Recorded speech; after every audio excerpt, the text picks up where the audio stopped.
abundance? Money save कर रहे हैं और टाइम वेस्ट कर रहे हैं। तो आप सोचो ये ऐसा ही नहीं होता है।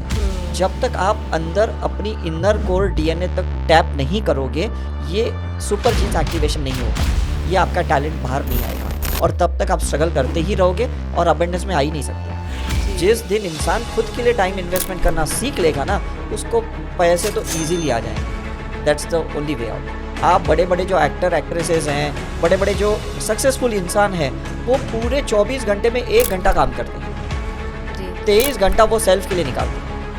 आज रामदेव बाबा है, दिन में 1 घंटा अगर वो खुद के लिए योगा करते हैं तो 23 घंटा लोग उनकी योगा को फॉलो करते हैं। आप श्री श्री रविशंकर को देखो, आप सदगुरु को देखो, आप शिवानी को देखो, हार्डली आधा 1 घंटा ये लोग पब्लिक के सामने आते हैं। बाकी के टाइम पे वो अपनी एक सेल्फ साधना में लगे रहते हैं।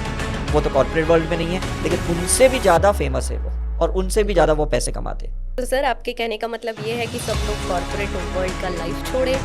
आज अगर टाटा इतने फेमस हुए तो इसलिए फेमस हुए क्योंकि वो कॉर्पोरेट वर्ल्ड की माइंडसेट से नहीं चल रहे थे, वो अबंडेंस की पैटर्न से चल रहे थे। उनका था, मैं इन्होंने नैनो गाड़ी लेके आई क्योंकि वो ये देखते थे कि भाई मेरा कर्मचारी खुद गाड़ी अफोर्ड नहीं कर पा रहा है, तो फिर इसलिए उन्होंने इतनी सस्ती गाड़ी लेके आई कि इनके जो भी काम करने वाले कर्मचारी थे, एम्प्लॉय थे, वो खुद गाड़ियाँ लेके ऑफिस आ रहे थे। अब देखो कॉर्पोरेट वर्ल्ड में जो चीज़ें बिकती है ना, वो एम्प्लॉय खुद नहीं खरीद सकते। स्टारबक्स वाले कभी खुद स्टारबक्स की कॉफ़ी नहीं पीते। जब तक आप बड़े ईएमआई पे कर सकते हो, आप टिके आपके मार्केट में, जहाँ आपकी सैलरी कम हो गई, आपका जॉब चला गया, आप तो पूरे खत्म ही हो गए। तो फायदा क्या इस कॉर्पोरेट वर्ल्ड का? तो यंगस्टर्स में क्या होता है ना, एनर्जी लेवल बहुत हाई होता है, पैसे कमाने की पोटेंशियलिटी बहुत होती है, इसलिए उनकी काइनेटिक में कन्वर्ट की जा सकती है। लेकिन एक टाइम ऐसा आता है कि जहाँ पे आप उस एनर्जी को मेंटेन नहीं करते हो या फोकस नहीं करते हो, तो वहाँ तो डाउनफॉल आने ही वाला है। बिल्कुल। And if you are in the oneness, you are in abundance. This is the final title.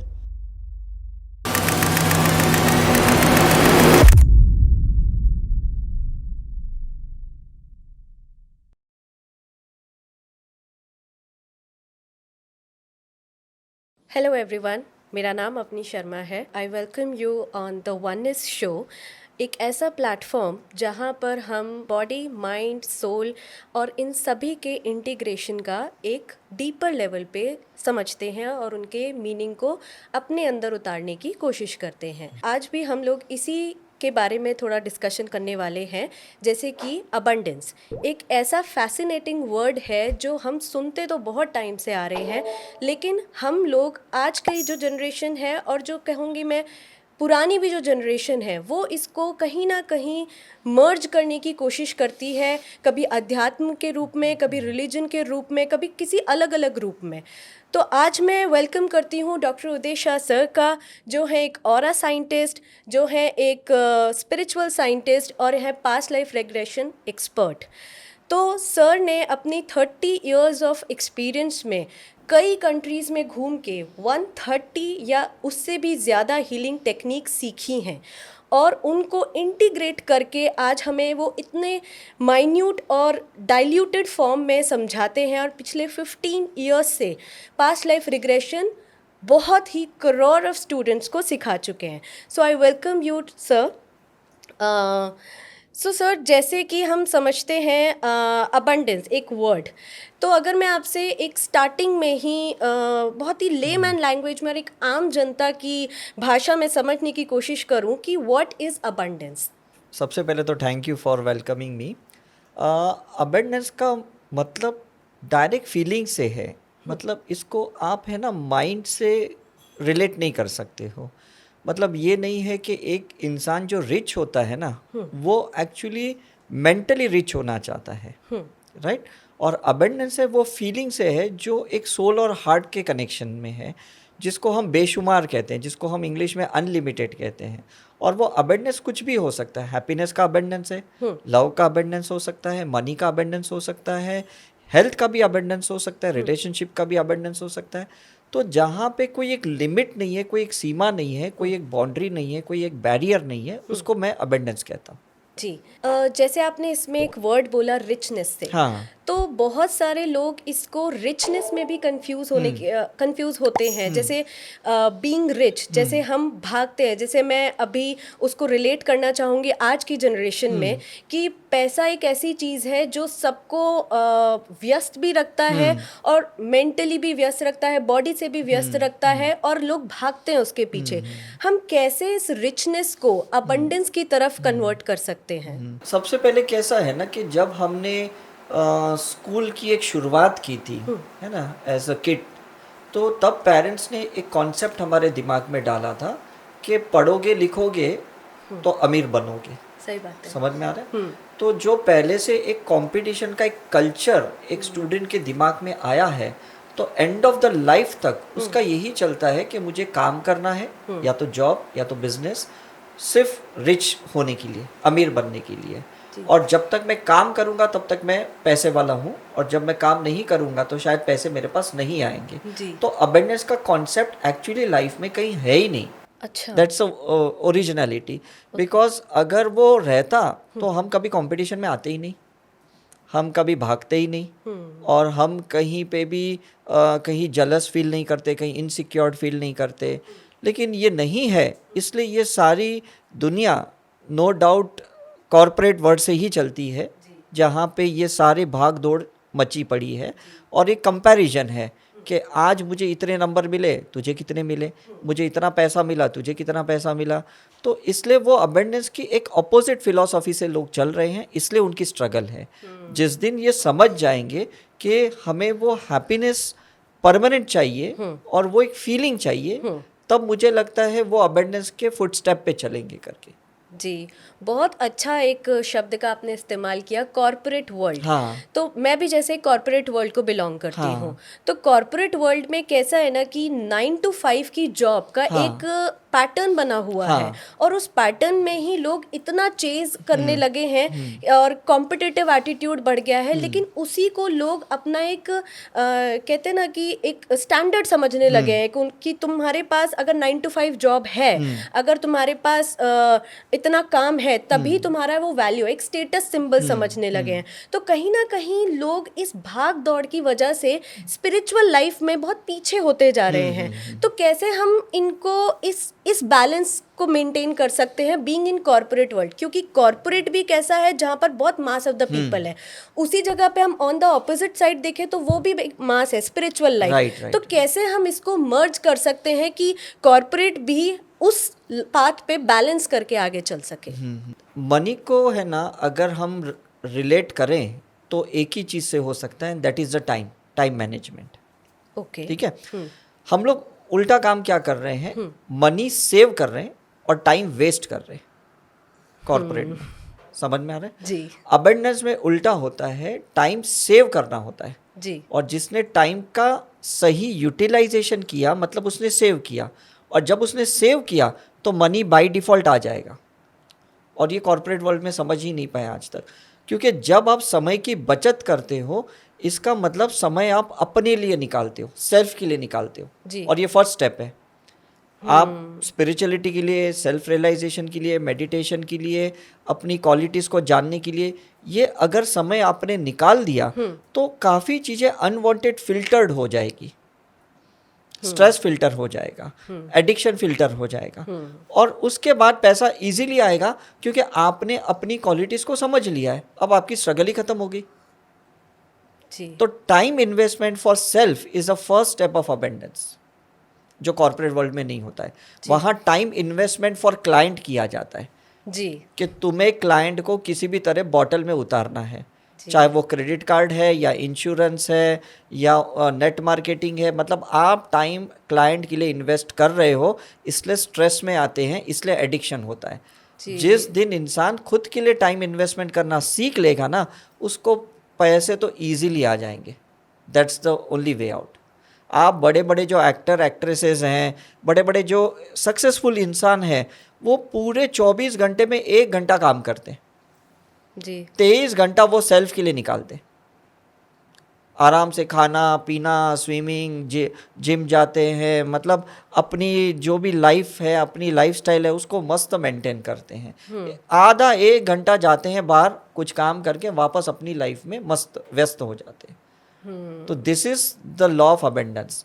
जितना टाइम आपने दूसरे पे इन्वेस्ट किया, आप अबेंडेंस के ऑपोजिट गए।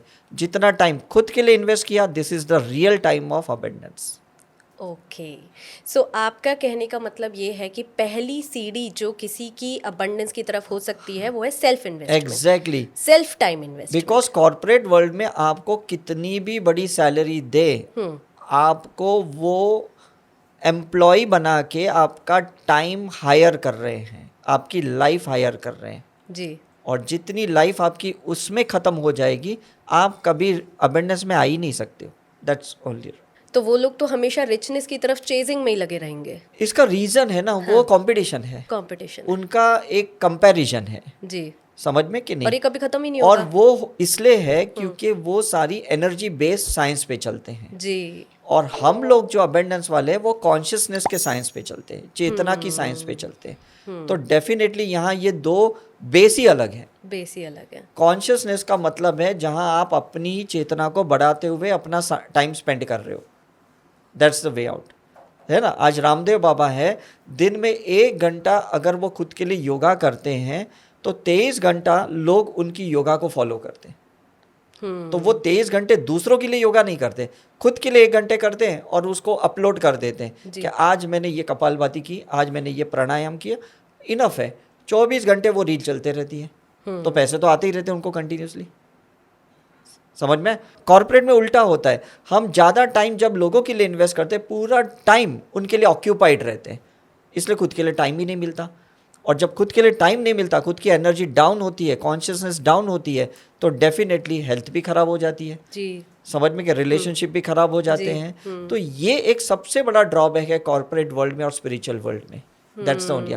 आप श्री श्री रविशंकर को देखो, आप सदगुरु को देखो, आप शिवानी को देखो, हार्डली आधा 1 घंटा ये लोग पब्लिक के सामने आते, बाकी के टाइम पे वो अपनी एक सेल्फ साधना में लगे रहते, है ना। वो तो कॉर्पोरेट वर्ल्ड में नहीं है, लेकिन उनसे भी ज़्यादा फेमस है वो, और उनसे भी ज़्यादा वो पैसे कमाते हैं। उनके ऑर्गेनाइजेशन मांगना भी नहीं पड़ता है, लोग डोनेट इतना करते हैं। That is the abundance. Flow हो रहा है, फ्लो हो रहा है।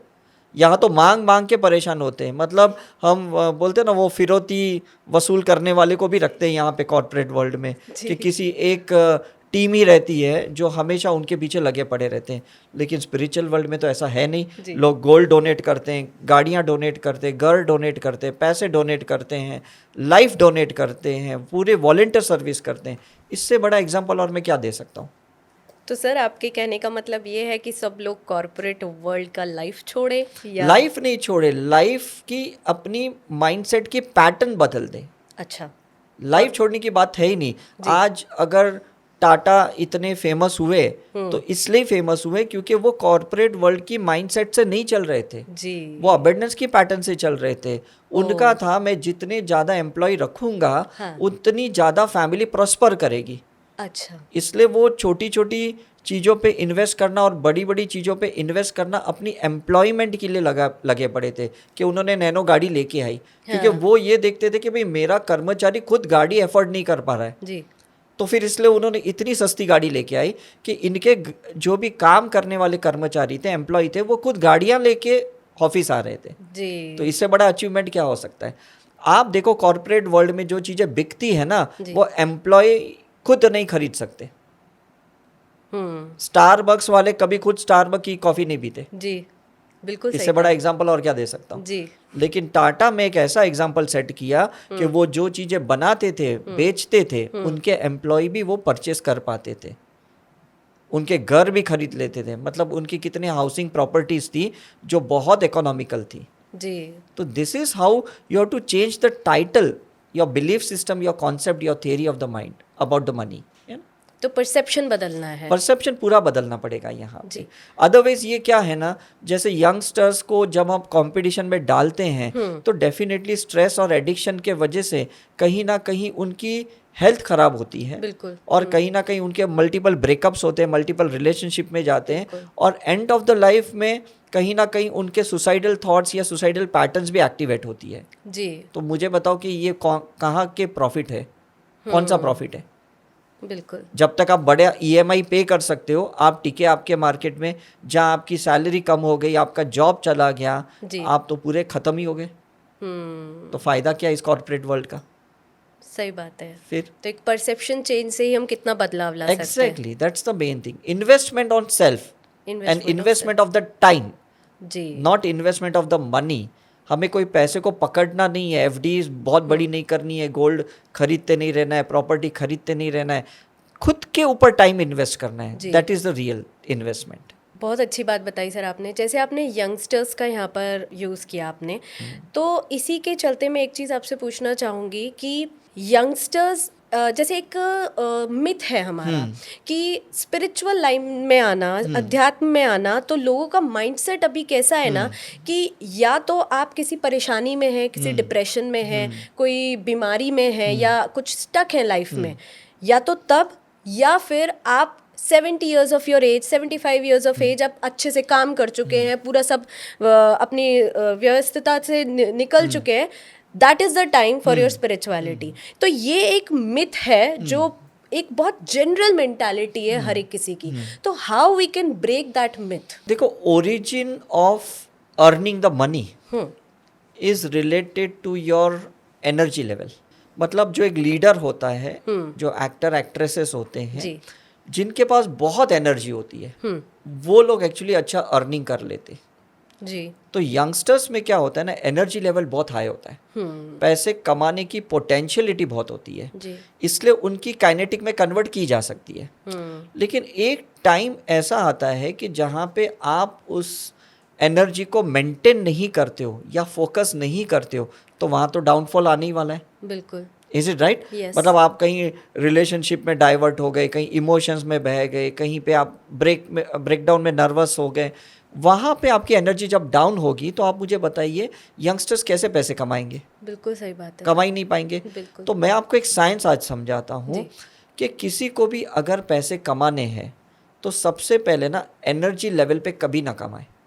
It's an uncertain thing.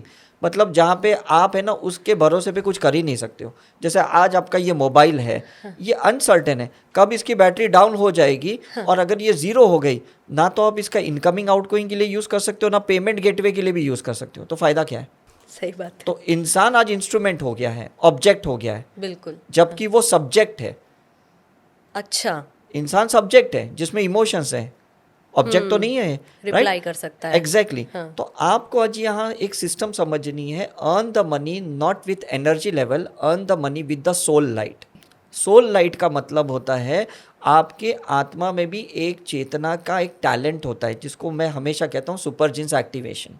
Yes sir. समझ में आ रहा है? तो जितने जल्दी अगर यंगस्टर ये समझ ले कि मेरे अंदर कौन सा ऐसा टैलेंट ऊपर वाले ने दिया है, या मेरे पूर्वजों ने मेरे डीएनए में वो एक्टिवेट करके रखा है, मुझे सिर्फ उसको ट्रिगर करना है। जैसे कपूर फैमिली आप देखो जी, इनके जीन्स में एक्टिंग तो कुट कुट के भरी है, हर एक में। हर एक में भरी है। तो अगर ये लोग उस पाथ पे हैं तो अबेंडेंस में ही है। अच्छा। और बाकी आप देखो जो शशि कपूर के बच्चे हैं या रणधीर कपूर के बच्चे हैं, मतलब और कहीं पे डाइवर्ट हो गए, उनका तो कहीं जिक्र ही नहीं है, बिकॉज वो अपने डीएनए के सुपर जीन से नहीं चल रहे। उनके अंदर जो सुपर क्वालिटी थी, सोल क्वालिटी थी, डीएनए क्वालिटी थी, उससे तो चल ही नहीं रहे। अच्छा, समझ में आ रहा है? तो आपको कुछ तो एक है ना एक्स्ट्रा दिया है ऊपर वाले ने, या आपके पूर्वजों ने, आपके पेरेंट्स ने, वो सोल लाइट है। उस सोल लाइट को टैप कर दो, और कुछ नहीं है। और सर कैसे कर सकते हैं सोल उसी लाइट के को लिए टैप? स्पिरिचुअल प्रैक्टिस की जरूरत है। मैं यही आपसे कहने की कोशिश कर रहा जी। हूँ। हम लोग है ना स्कूल की जो एजुकेशन है, कॉलेज की एजुकेशन है, या जो डिग्री है, उसके आधार पे ही पैसे कमाना चाहते हैं कि मेरी ये डिग्री है, मेरा ये प्रोफेशन है, मैं आर्ट्स में हूँ, मैं कॉमर्स में हूँ, मैं साइंस में हूँ, मैंने बायोलॉजी ली है, मैंने केमिस्ट्री ली है, और उसी आधार पे चलने की कोशिश कर। और उसमें कितना सैचुरेशन है, कितनी कंपटीशन है। सही बात है। मैं जब मेडिकल डिग्री लेके बाहर निकला और मैंने अपने मेडिकल कॉलेज के प्रिंसिपल की ब्लेसिंग ली, मैंने कहा कि मुझे आप आशीर्वाद दो कि मेरी मेडिकल प्रैक्टिस अच्छी चले। तो उन्होंने मुझे एक सेंटेंस उस टाइम पे कहा, जो मैं आज आपको बताने की कोशिश कर रहा हूँ। उन्होंने कहा सर्वाइवल ऑफ द बेस्ट। अच्छा। तो मैंने बोला सर्वाइवल ऑफ द बेस्ट का मतलब क्या है? हाँ, उन्होंने कहा देख आज तू डॉक्टर बन के इस कॉलेज से निकला है हाँ, तो यहाँ 100 स्टूडेंट थे, यूनिवर्सिटी से निकला है 1000 स्टूडेंट थे, महाराष्ट्र बोर्ड से निकला है 1 लाख स्टूडेंट थे, हाँ, इंडिया से 1 करोड़ डॉक्टर बन के निकले, तो तेरा तो कंपटीशन 1 करोड़ से है। सही बात है। समझ में आ रहा है? हाँ, तो फिर मैंने कहा फिर मेरी प्रैक्टिस कैसे चलेगी? तो उन्होंने कहा इसलिए सर्वाइवल ऑफ द बेस्ट, इसका मतलब है आप अगर कोई भी सब्जेक्ट दिल से करते हो, आत्मा की चेतना से करते हो, आत्मा की सोल की लाइट से करते हो, तो then you are the best. तो उस दिन से मैंने वो सारे मेडिकल प्रैक्टिशनर्स की कंपटीशन से मैं बाहर निकल गया। मैंने मेडिकल प्रैक्टिस स्टार्ट की एकदम दिल से और सोल की लाइट से। इससे मैं हमेशा बेस्ट सर्वाइव हुआ। मुझे कहीं पे कोई कंपटीशन की ज़रूरत नहीं पड़ी, कहीं मुझे सर्वाइवल इशू कभी नहीं आया। समझ में आ रहा है कि नहीं? तो वो मेरा टाइटल जो मेरे मेडिकल कॉलेज के प्रिंसिपल ने दिमाग में डाल दिया ना, मैं समझ गया, क्योंकि ही बिलोंग टू कैलकाटा। हाँ, तो उन्होंने मुझे एक कॉन्सेप्ट समझाया कि आज मैं महाराष्ट्र में हूँ हाँ, और मेरी देवी कैलकाटा में है, काली माँ है। हाँ, मैं यहाँ से बैठे बैठे उन्हें याद करके मेडिकल प्रैक्टिस पे बैठता हूँ और हाँ। मेरे पास बहुत सारे पेशेंट्स आ जाते। ओह, तो उन्होंने कहा कि आपका कनेक्शन डिवाइन होना चाहिए, आपका डिग्री से सिर्फ कनेक्शन नहीं होना चाहिए जब आप प्रैक्टिस पे बैठते हो। और यूजुअली लोग ऐसा ही करते हैं। यूजुअली ऐसे करते हैं। हाँ। उन्होंने कहा कि कनेक्शन जो आपका सोल का है ना, उसका कभी भी है ना टूटना नहीं चाहिए। That is the real theme of abundance. Oh, तो जब इंसान अपनी आत्मा के साथ या अपनी आत्मा जिस परमात्मा के साथ जुड़ी है उसका कनेक्शन बनाए रखेगा ना, तो कभी उसको सर्वाइवल का प्रॉब्लम नहीं होगा, कभी उसको कोई कंपटीशन नहीं होगी, कभी उसका मतलब बुरा समय नहीं आएगा। नहीं तो लोग कैसे कहते हैं अच्छा समय भी आता है बुरा समय भी आता है। हाँ। एक्चुअली बुरा समय नहीं आता है, हाँ। बुरा माइंडसेट उसको नीचे डाउनफॉल लेके आता है, अट्रैक्ट करते हैं। अट्रैक्ट करता है। जी। है कि नहीं? मतलब जब लॉकडाउन हुआ, पेंडेमिक हुआ, हाँ। मुझे बताओ कौन सा तिरुपति का मंदिर या शिरडी का या वैष्णो देवी का उनके लिए कोई लॉकडाउन हुआ?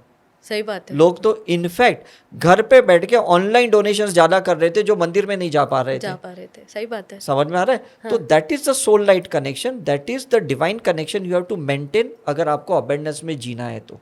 जो नॉट लोग विद miss द करते degree and not with the only education. हैं। जी। This is the wrong corporate world mindset कि बस उसी से लगे रहो जो चीज़ आपके हाथ में है करके।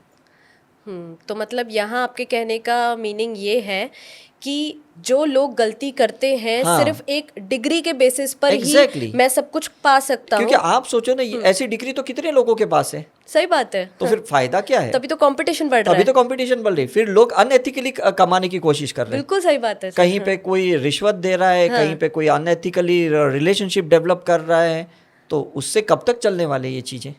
मतलब डाइवर्जन्स कितने हो जाते हैं अगर डाइवर्जन्स हम कितने एक होने ही वाले? चीज से एक्सपेक्ट आप कर रहे देखो होते अगर अंबानी फैमिली अगर आज वो मल्टी मिलियनर है, इसका रीजन मैं आपको बताता हूँ, या एकता कपूर है, इसका रीजन बताता हूँ। इन्होंने कभी भी है ना अपने डिवाइन कनेक्शंस तोड़े नहीं है। हाँ। मतलब एकता कपूर के यहाँ पे भी तिरुपति बालाजी के पंडित प्रीस्ट आते हैं, अंबानी के घर पे भी वही प्रीस्ट आते हैं। तो समझ में आ कि जहाँ पे हम जाते हैं मंदिर में आशीर्वाद लेने के लिए, हाँ। ये लोग उन प्रीस्ट को, पुजारियों को अपने घर पे लेके आते हैं पूजा करवाने के लिए। तो सोचो कि अबेंडेंस है तभी तो वो बड़े बड़े लोग, हस्तियां आते हैं ना इनके घर पे पूजा करने के लिए, और हवन यज्ञ कंटिन्यूस हो रहे। ये तो रिलीजियस बात हुई। लेकिन religious अगर आप इनको नहीं भी लाना चाहे और अगर आपका स्पिरिचुअल डिवाइन कनेक्शन है तो आपको ये करने की भी जरूरत नहीं है। Your meditation is enough, your spiritual practice is enough, your healing is enough, your self realization is enough, जो महावीर बुद्धा ने किया है ना। इनके पास तो कोई पंडित नहीं है, हाँ। जीसस के घर पे कोई पंडित थोड़ी है। सही बात है। समझ में आ रहा है? तो आज भी करोड़ों लोग क्यों मान रहे हैं उन्हें? क्यों मान रहे? The reason is they lived with their soul light. Soul light का कनेक्शन आप अपनी आत्मा की चेतना के साथ रहो, खुद के साथ रहो। That's the very best module of abundance.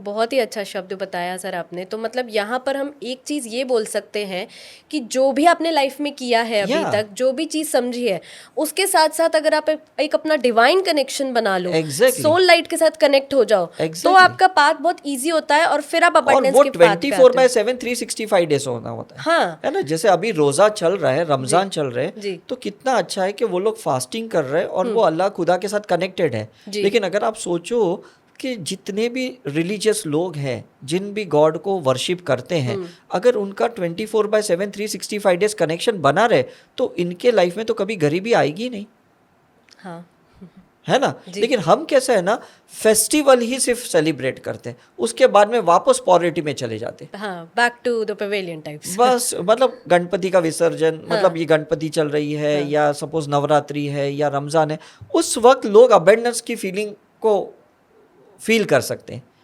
है ना। लेकिन उसके बाद वापस बैक टू स्ट्रेस में आ जाते हैं, कंपटीशन में आ जाते हैं, तनाव में आ जाते हैं। ऐसा नहीं होना चाहिए।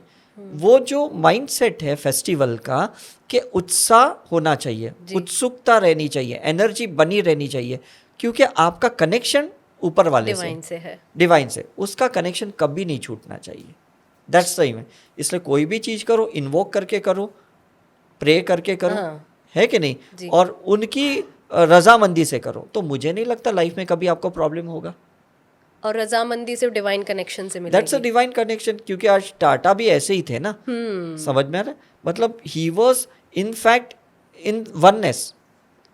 भले वो पारसी थे, लेकिन ऐसा नहीं कि वो और कोई गॉड को नहीं मानते थे, सबको अप्रिशिएट करते थे, है ना। सबको मतलब वो वेलकम करते थे, रिस्पेक्ट करते थे, और तभी इतने मल्टीवर्सटाइली वो ग्रो हो चुके, इतने आगे जा पाए, है ना जी। तो ये वननेस का कॉन्सेप्ट होता है कि अगर आप गॉड की लाइट को हर एक चेतना में स्वीकारते हो, जैसे हम हिंदू में कहते हैं 33 करोड़ देवी देवता, तो 33 करोड़ देवी देवता इन फिजिकल फॉर्म नहीं होते, 33 करोड़ अलग अलग प्रकार की चेतनाएं होती है। अच्छा, समझ में कि नहीं, जैसे विबग्योर कैसे होते हैं, कलर के शेड्स कैसे होते हैं, तो उनको आपको स्वीकारना है। And if you are in the oneness, you are in abundance.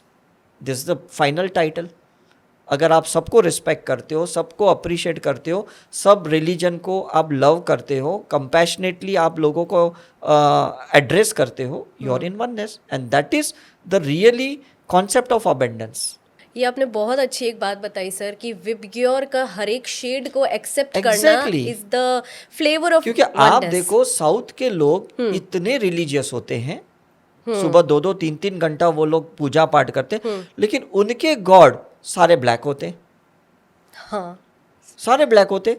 मतलब वो कितना रिस्पेक्ट करते हैं, क्योंकि ब्लैक में ही तो पोटेंशियलिटी है, ब्लैक में ही तो एनर्जी है। और हम यहाँ पे सोचते हैं भाई काले को अवॉइड करो, काले से दूर रहो, सिर्फ वाइट ही चाहिए, सिर्फ लाइट ही चाहिए। समझ में आ रहा है, मतलब कहीं फियर है ब्लैक का, इसलिए हम वाइट के लिए पीछे पड़े। लेकिन जो इंसान अबंडेंस में, जो इंसान वननेस में है, वो वाइट एंड ब्लैक को कभी डिफरेंशिएट करेगा ही नहीं, दोनों को वर्शिप करेगा। वही वननेस है, वही वननेस है। That's the concept. ये तो कभी सोचा ही नहीं सर कि आपकी आंखें देखो, आपके आंखों में ही ब्लैक एंड व्हाइट है। Yes, physical eyes. Yes. तो आप कैसे बोल सकते हो नहीं मुझे तो सिर्फ व्हाइट वाला पसंद है, तो आपकी प्यूपिल ही बेकारी है, खराब हो जाएगी। सही बात है। दैट्स द, देखो ये साइंस, देखो गॉड ने कितना जबरदस्त बनाया है कि हमारे अंदर ही सब कुछ दिया है, और उस दोनों को अप्रिशिएट करने की ताकत भी दी है। लेकिन बचपन से ये बताया गया ये अच्छा है, ये बुरा है, ये बुरा है, ये अच्छा है, ऐसे जो हमने डिफरेंशिएट क्रिएट किया है, इसके वजह से एक बैरियर है, एक कंडीशनिंग हो गई, कंडीशनिंग हो गई, और इसके वजह से हमें लगता है उस तरफ नहीं जाना, इस तरफ रहना है, जबकि दोनों तरफ तो दोनों चीजें हैं। समझ में आ रहा है। तो जब आप एक्सेप्ट करोगे ना कि दोनों चीजों में कहीं ना कहीं पोटेंशियलिटी है और उसकी वैल्यू है, तो आप अबंडेंस में हो, तो आप वननेस में हो। तो मतलब बैरियर भी क्रिएट करने वाले हम ही लोग हैं, क्योंकि हमने ही डिफरेंशिएट किया हुआ है, ये गलत चीज है, वो अच्छी चीज है। राइट। तो इस बैरियर को ब्रेक करना भी हमारे लिए एक वननेस की पाथ हो सकता है। कॉर्पोरेट में ये कहा गया है कि फेलियर नहीं होना चाहिए, सक्सेसफुल होना चाहिए। और आपने देखा होगा फेलियर से ही लोगों को एक्सपीरियंस मिलता है, सक्सेस से तो सिर्फ ईगो ही मिलता है। बिल्कुल सही बात है। तो सिंपल सी बात है, जितने लोग फेलियर में जाते हैं उनके पास जो अनुभव होते हैं ना, उसके आधार पे ही फ्यूचर में सक्सेस मिल सकता है। लेकिन जितने लोग सक्सेसफुल है उनके आधार पे नेक्स्ट सक्सेस नहीं मिल सकता है, सिर्फ ईगो ही मिल सकता है और आप डिटोरिएट हो जाओगे, आप बैक स्टेप लोगे। तभी कहीं इतना अर्न करने वाला इंसान भी बिल्कुल जमीन नीचे पे आ आ जाता जाता है, है। वही तो मैं कह रहा हूँ। तो क्योंकि वो चेजिंग वाले एटीट्यूड से चल रहा था, perfect, that's the main thing. उसने कभी भी सोल लाइट से कनेक्शन नहीं किया था, कभी connection तभी वो डाउनफॉल और ये सब लोगों को फेस करना पड़ता है। ये तो Perfect. बहुत ही नया कंसेप्ट सर आपने एक बताया। Yeah. बहुत अच्छी बात है सर। जैसे कैसा है ना, एक चीज़ इसमें मैं पूछना चाहूँगी आपसे, जैसे आज स्पेशली मैं थोड़ा यंगस्टर्स पे फोकस करना चाहूँगी कि यंगस्टर्स का कैसा है ना कि वो लोग सेलिब्रिटीज़ को देखते हैं, फॉलो करते हैं, बड़े इंसान को किसी को देखते हैं उसको फॉलो करते हैं, अपने आइडल्स बनाते हैं और बहुत ज़्यादा ना टाइम स्पेंड नहीं करना चाहते किसी चीज़ में। उनको बोलो कि आप मेडिटेट करो, ध्यान करो, तो वो उनको नहीं जमता है। ठीक है, तो उस केस में कुछ आपकी लाइफ के ऐसे एक्सपीरियंस में समझना चाहूँगी या लोगों को बताना चाहूँगी, जिससे ऐसा वो कौन सा पॉइंट था जब आपकी लाइफ में अबंडेंस की शुरुआत हुई, या आपका एक वो टर्निंग पॉइंट क्या था कि आपने सोचा कि मतलब पूरी लाइफ चेंज हो गई कि अबंडेंस क्या होता है, कहाँ से आपने ओरिजिनेट किया? क्योंकि आपका एग्जाम्पल हम सुनेंगे तो हो सकता है कि बहुत लोगों को उस चीज़ का इंस्पिरेशन मिलेगा, how they can go about their life. Right. मेरी अगर पर्सनल लाइफ के बारे में कहूँ तो मैं स्कूल डेज में बहुत डल स्टूडेंट था। अच्छा। डल भी नहीं कहूँगा, डलेस्ट स्टूडेंट था। अच्छा। ऐसा है, मतलब अगर मैं पास हो गया तो इसका मतलब मेरी लाइफ की बहुत बड़ी अचीवमेंट हो गई। और जब मैं कभी पास होता नहीं था, हमेशा प्रमोटेड रहता था मेरे स्कूल में। ओके। ये मेरी actual life very difficult too, हाँ, बिकॉज मेरे जो बड़े भाई थे, ही वॉज अ टॉपर, और मुझे सिर्फ उसकी मार्कशीट से, उसके परसेंटेज से मुझे खुशी मिलती थी। जब लोग मुझे पूछते थे तुझे, मैंने कहा मुझे 2 सब्जेक्ट में प्रमोट किया गया because I was a failure student, right. तो ऐसे करते करते मैं कहीं ना कहीं 10th स्टैंडर्ड तक तो ऐसे, 9th स्टैंडर्ड तक तो ऐसे ही पहुंचा जी। 10th स्टैंडर्ड में जब मैंने डिसाइड किया कि मुझे कुछ तो अब करके दिखाना है, तब मुझे लगता है ये वो पहला समय था कि मैंने अपने लेफ्ट ब्रेन को एक्टिवेट किया। अच्छा। मैंने अपने लॉजिकल साइड को एक्टिवेट किया। सो जब मेरा 10th स्टैंडर्ड में एक मैंने अपना माइंडसेट बना लिया कि मुझे कुछ करके दिखाना है, बिकॉज क्या था कि जब मैंने लोगों को कहा कि मुझे कैंसर के ऊपर रिसर्च करना है। अच्छा, और ये कैसे आया आपके मन में? मतलब ये कैसा हुआ कि मेरी मदर की बहुत अर्ली एज में डेथ हो गई थी। अच्छा। जब मैं बहुत छोटा था, तो मेरे दिमाग में एक बात आई थी कि मैं कभी बड़ा होऊंगा ना तो मैं साइंटिस्ट बन के कैंसर के ऊपर बहुत काम करूंगा। अच्छा। मैं लोगों को कैंसर में मरने नहीं दूंगा। ओके। Is it right? लेकिन लोगों ने मुझे बताया कैंसर के रिसर्च करने के लिए तुम्हें मेडिकल डिग्री की जरूरत है, तुम ऐसे रिसर्च नहीं कर सकते हो। तो वो एक टाइम था 10th स्टैंडर्ड में जब मैं एंटर हुआ, मैंने कहा अब तो मैं डॉक्टर बन के दिखाऊंगा और फिर मैं कैंसर के ऊपर रिसर्च करूंगा। अच्छा। तो मैंने ठान लिया और मैंने बहुत सारी फिर रेनन मार्टिन, फिर जो भी डिक्शनरीज होती थी, ये सब किताबों को लेते हुए मैंने पढ़ाई शुरू की। और 10th स्टैंडर्ड में आई गॉट 78% उस टाइम पे, जबकि फैमिली मेंबर्स को लग रहा था मैं तो पास होने ही नहीं वाला। वो मुझे रिजल्ट के दिन भी कह रहे थे तू फेल भी हो गया तो कोई प्रॉब्लम नहीं, आगे 6 महीने बाद तू एग्जाम दे देना। अच्छा, प्रिपेयर्ड था और मैं भी प्रिपेयर्ड था कि ठीक है फेल हो गया तो क्या फर्क पड़ता है। हाँ। लेकिन मैं जब पास होके निकला 78% से, उस टाइम पे 84 was the highest in Maharashtra board. Oh my God. समझ में आ रहा है? इतना चेंज। तो फिर मैंने सोचा अब तो मैं साइंस स्ट्रीम में जाऊंगा, मैं डॉक्टर बनूंगा और किसी भी तरह से मैं कैंसर के ऊपर रिसर्च करूंगा। ये मेरी एक पहला स्टेप था। अब समझ लो मैं डॉक्टर भी बन गया। I was happy but I was not satisfied in my research work. अच्छा, क्योंकि मैंने ये देखा कि डॉक्टर बनने के बाद भी मैं कैंसर के पेशेंट को तो अभी भी नहीं बचा पा रहा हूँ।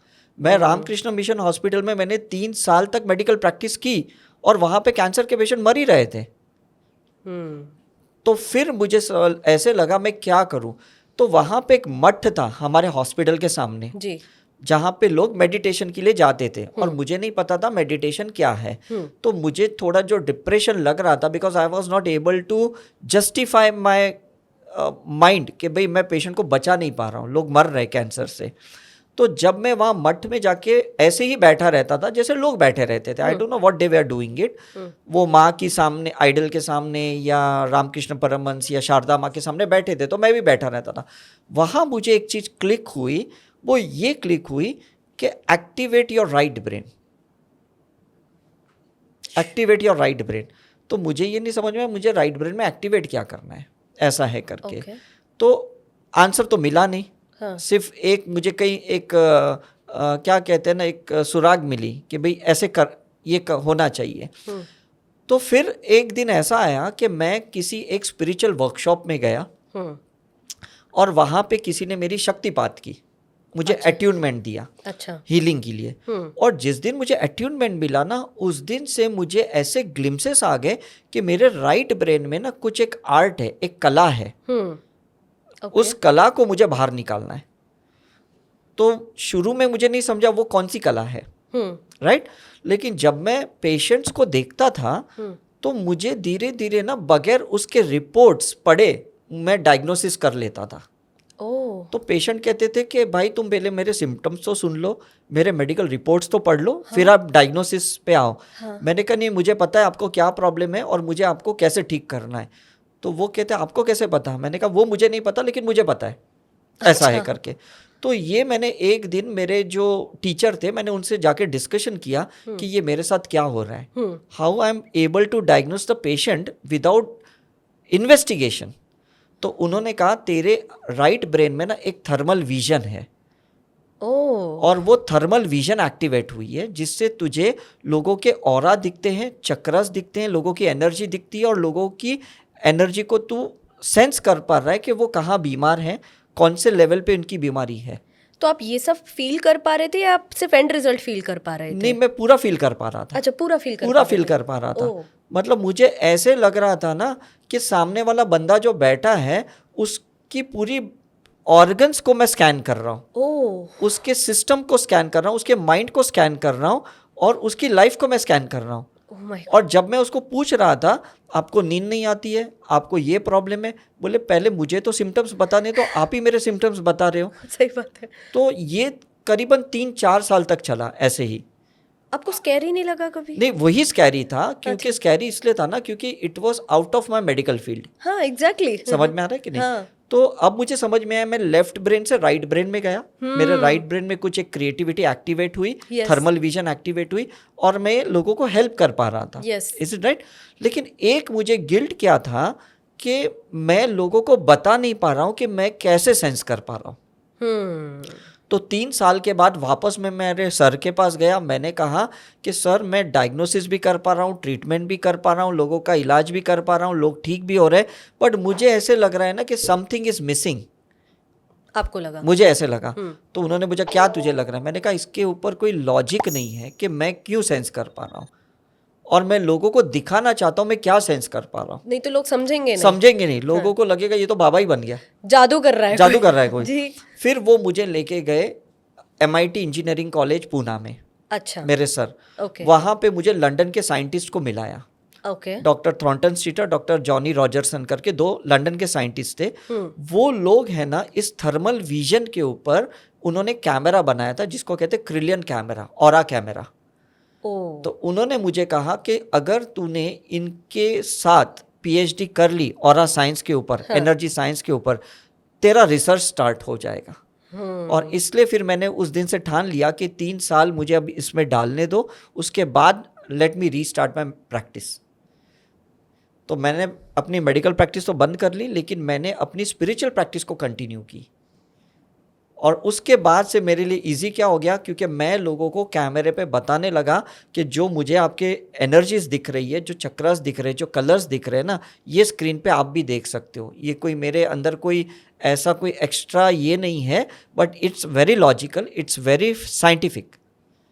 समझ में आ रहा है? और उसके बाद ये मेरे लिए बहुत ईजी जर्नी रही, बिकॉज जो हम मेडिकली डायग्नोसिस ब्लड रिपोर्ट से कर रहे थे अब हम ऑरा स्कैन से कर रहे हैं। तो मैं ये कह सकती हूँ कि ऑरा रिसर्च जो आपका था वो आपका एक टर्निंग पॉइंट था और वो मुझे अबेंडेंस का फर्स्ट स्टेप था।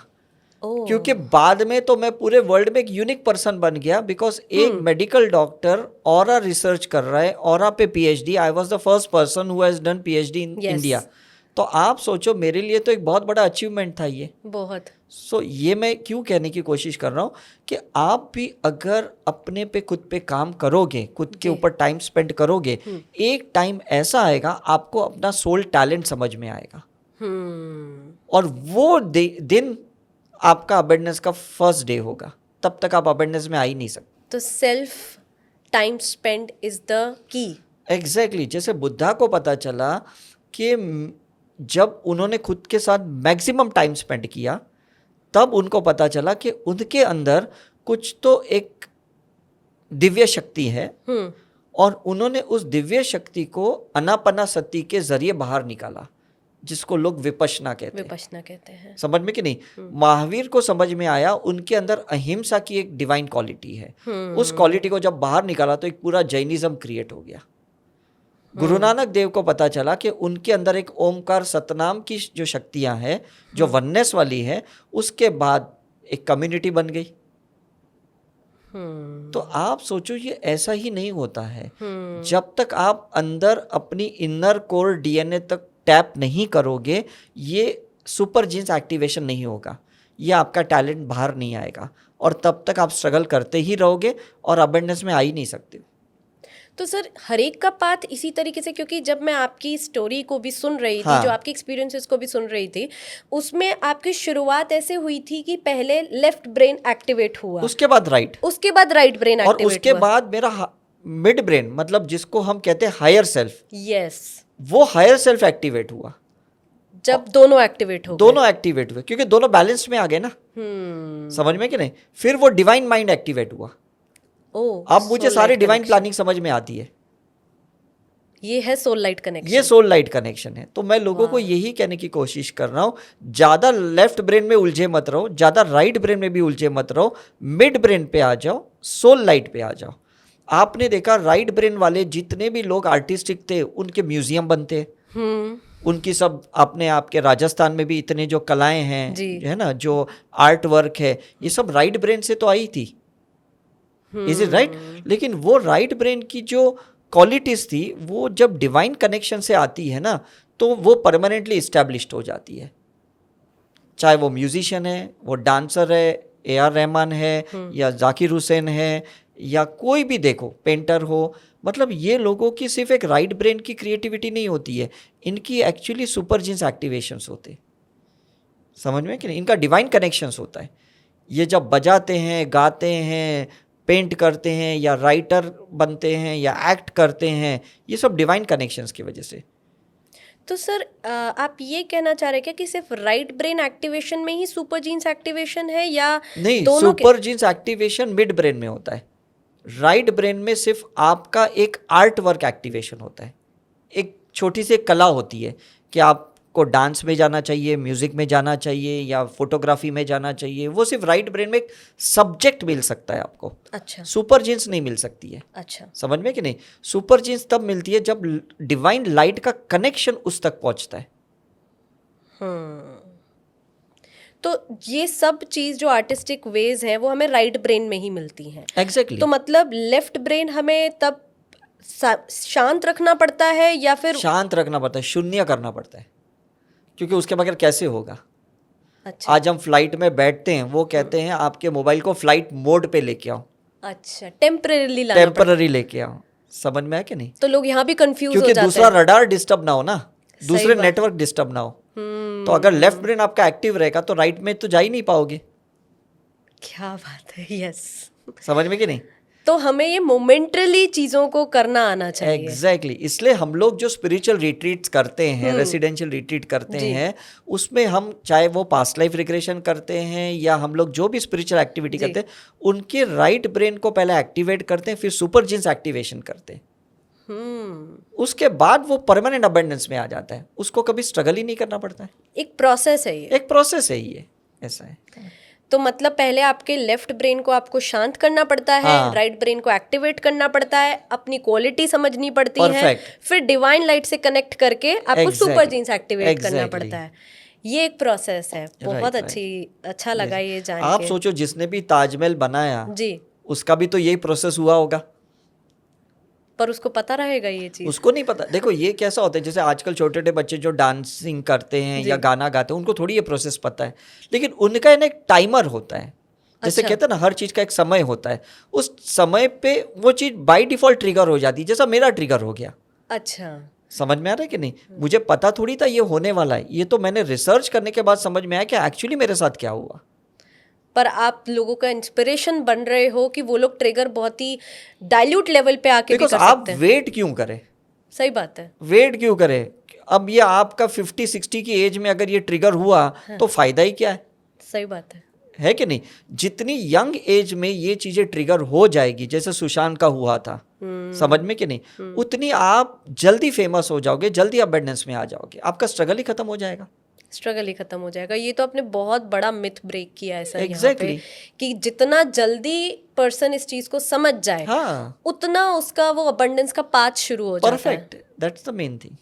सर इसी चीज से मेरे को एक और अच्छी चीज याद आई है। जैसे अगर मैं इंडिया कल्चर की बात करूं, हाँ, तो जो एंशंट टाइम की बात करूं, तो किसी जमाने में इंडिया को सोने की चिड़िया बोला जाता हाँ, था। हाँ, कुछ तो रहा होगा, और बीच में जो भी ब्रिटिशर्स का हमारे ऊपर इम्पैक्ट रहा, उसके बाद टोटली चेंज हो गया। अब ऐसा नहीं कहूंगी कि इंडिया बिल्कुल ही किसी भी चीज में आगे नहीं है, लेकिन कैसे जैसे आप अबंडेंस की बात कर रहे हैं, इसी से रिलेट मैं करना चाहती हूँ कि कैसे हम कैसे लोग इस आगे काम करें इंडिया में, कि that we can rebuild that identity, कि हम इसको वापस ला पाएं। मतलब not exactly like the ancient time, but जो एक वैल्यू थी, जो एक होल्ड बनाया था, वो होल्ड हम कैसे रीबिल्ड कर सकते हैं? देखो जब ब्रिटिश रूल कर रहे थे ना, जी। उन्हें एक चीज पता थी कि आज नहीं तो कल ये फ्रीडम फाइटर हमको तो देश से निकालने ही वाले। अच्छा। उनको क्लियरली पता था। हाँ। उन्होंने जाने से पहले एक चीज क्या कर दी पता है? उन्होंने अपने एजुकेशन सिस्टम को डाल के निकले वो। तो उन्होंने क्या किया, हम इंडियन लोगों को राइट ब्रेन से लेफ्ट ब्रेन में लाके ना छोड़ दिया, उल्टा कर दिया। उल्टा कर दिया। ओहो। और हमें क्या लगा, हमें उनके जैसे इंग्लिश स्पीकर बनना है, हमें उनके जैसे टैलेंटेड बनना है, हमें उनके जैसे एजुकेशन लेना है, हमें उनके जैसी बड़ी बड़ी डिग्रियां लेनी है। तो इसलिए हम लोग सारे राइट ब्रेन से लेफ्ट ब्रेन में आ गए, और उनके हम विक्टिमाइज्ड ही रहे। मतलब उनके आज भी हम कैदी हैं कंपैरिजन में। आज भी हमारे बच्चे कैम्ब्रिज बोर्ड की पढ़ाई करते, हाँ। जस्ट बिकॉज वो उन्हें लगता है कि वो एजुकेशन द बेस्ट एजुकेशन है, और वो उनकी कंपटीशन में लगे पड़े, और वो एक थॉट डाल गए, एक थॉट डाल के छोड़ दिया उन्होंने। अच्छा। तो बाबा ब्लैक शेप, मतलब जितनी भी पोइट्री थी, उधर से ही तो हमारी लाइफ जर्नी स्टार्ट हुई। समझ में कि नहीं? आज फार्मास्यूटिकल रिसर्च भी तो उन्हीं का तो है। हाँ। हमारे तो हर्ब्स ही काफी है, हमारे तो आयुर्वेदिक का शास्त्र काफी है, जो बिल्कुल अभी ढका हुआ है ना। बिकॉज ये सारी आर्टिफिशियल इंटेलिजेंस जिसको हम कहते हैं, यही तो एजुकेशन और कॉर्पोरेट का बेस है। ये कॉल सेंटर्स, ये सारे उन्हीं का तो बेस है। तो आप अवेयरनेस में आओगे कब? जब तक आप लेफ्ट ब्रेन को छोड़ोगे ही नहीं। उनकी बिलीफ को तो छोड़ना पड़ेगा। और हम लोग ने इतना उनकी चीज़ों को एब्जॉर्ब कर लिया है कि वो लोग अब डिप्रेशन में आ गए, क्योंकि उनके आगे उनको कुछ है ही नहीं। अच्छा। तो लंदन में आप जाके देखो, मैक्सिमम लोग डिप्रेशन में साइकोथेरेपी ले रहे हैं, साइकेट्रिक ट्रीटमेंट ले रहे हैं, क्योंकि उन्होंने हमें खोखला करने के चक्कर में खुद ही खोखले हो गए। हमारे तो यहाँ बच्चों ने सब कैम्ब्रिज की पढ़ाई यहाँ करके, अच्छी डिग्री लेके, अच्छी पढ़ाई करके कॉर्पोरेट वर्ल्ड में नाम कमा लिया इंडिया में बैठे बैठे, और वहाँ की लोगों का तो टैलेंट ही खत्म हो गया। अब उनका समय आ गया है कि हम वो राइट ब्रेन को टैप करें। अब इंडिया के कल्चर को वो टैप करें, इंडियन की फिलॉसफी, इंडियन की संस्कृति को वो अपनाएं, तब जाके वो अबंडेंस में आएंगे। That's the only way out. तो इससे तो हमारा भी इंडियन के बच्चों को ये समझना पड़ेगा कि धीरे धीरे हमें लेफ्ट ब्रेन से राइट ब्रेन में जाना है, क्योंकि वहाँ सोल टैलेंट है। समझ में कि नहीं? लेफ्ट ब्रेन 18% ही फंक्शनिंग होता है, राइट ब्रेन 80% फंक्शन होता है। तो राइट ब्रेन में ही तो सब कुछ है। सही बात है। दैट्स द वे, है ना जी। तो ये अगर लोग समझ जाएंगे तो मुझे लगता है अबंडेंस का एक पाथ स्टार्ट हो जाएगा उनके लाइफ में। सो टू रीबिल्ड दिस आइडेंटिटी, हर एक, और ये एक इंडिविजुअल प्रैक्टिस है, इंडिविजुअल प्रैक्टिस, हर एक का इंडिविजुअल है, हर एक का इंडिविजुअल क्योंकि प्रैक्टिस है। गॉड ने आपको जैसा बनाया, आपके जैसा और किसी को नहीं बनाया, ओरिजिनल कॉपी है। ओरिजिनल कॉपी है। तो वो आपके अंदर क्या डाल के बनाया, क्या दे के भेजा है, ये जानना बहुत ज़रूरी है। क्योंकि इस मोमेंट पे भी लोग काफी कंपैरिजन में आ जाते हैं कि इसने ऐसा किया तो मैं भी सेम ऐसा क्योंकि करके यूनिक दिखाता हूं। क्वालिटी है ना आपके अंदर, और वो समझ में आ गया। अगर सुपर जीन्स एक्टिवेशन हो गया तो कंपटीशन ही कहाँ है, खत्म हो गई बात। आज जिस तरीके से मैं लोगों के ऑरा देखता हूँ, मैंने 1200 लोगों को ट्रेन भी किया है जी। ऑरा रीडिंग में, लेकिन आज भी कोई मेरे जैसा रीडिंग नहीं कर सकता है, ओरिजिनल क्योंकि वो ओरिजिनल चीज है ना। मैं और ऐसे लाख लोगों को स्टूडेंट बनाऊं, समझ में आ रहा है। तो जो चीजें आपसे ओरिजिन हुई है, तो आज जैसे एक बिग बॉस बना, इज इट राइट, उसके बाद कितने अलग अलग चैनलों ने उस बिग बॉस को बनाया, लेकिन ओरिजिनली जो बाहर का बिग बॉस था वो तो ओरिजिनल वो तो ओरिजिनल है। यही मैं कह रहा हूँ ना। तो इवन आफ्टर लर्निंग हर एक बंदा, हर एक इंडिविजुअल अपने राइट ब्रेन को एक्टिवेट करे, हाँ। तो उसकी वो यूनिक क्वालिटी निकाल सकता Exactly. है, और फिर वो उसे मर्ज करके डिवाइन लाइट से कनेक्ट Perfect, कर सकता perfect. है। बहुत अच्छा लगा सर ये जान के। So thank you so much sir for enlighten us with this beautiful word with the name of abundance. Right. Thank you so much. Thank you. God bless you.